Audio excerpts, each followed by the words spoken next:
he's a good person to have on your team. So I guess I've been asked to just what my thoughts are concerning this motion. And what I would like to say, and I guess what's a bigger concern for me, is the overall effect that the differing conduct that's been has had on the participation of the members throughout.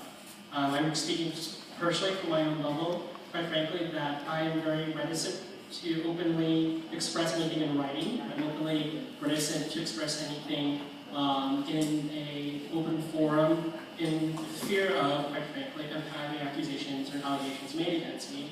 And the reason being is that, as has been commonly pointed out numerous times in correspondence, I am an attorney.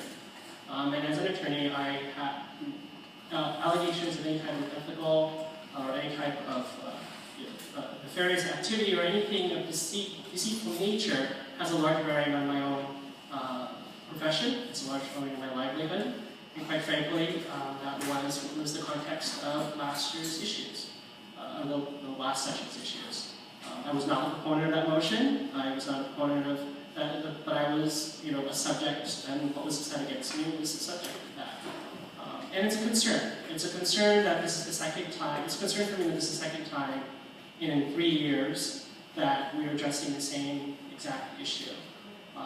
Whether I've taken a position one way or another on this, I would allow everyone to make their own decision.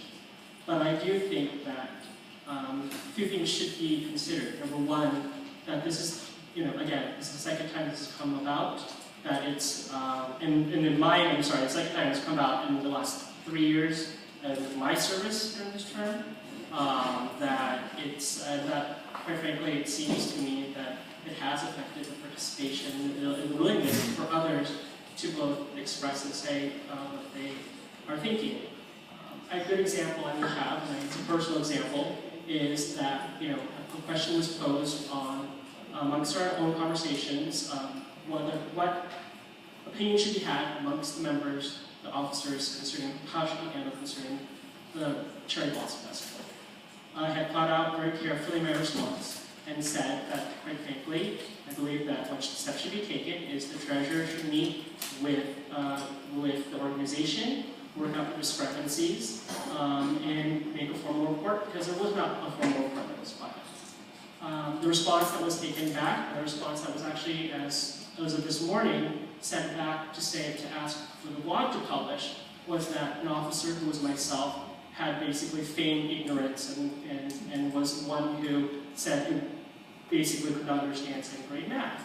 And that was not what I was saying, and that's not what was said, but that's the context that was taken. Again, it's a singular piece of conduct, but it's made me, quite frankly, whenever I do respond, be very careful to respond, because, quite frankly, that is what I know it's going to be coming up against. And whether it's the right conduct or the wrong conduct, I'm just saying, in my own personal opinion, that I do think it has a chilling effect on the ability for individuals to feel freely their ability to participate because of the nature of the type of responses they're taking.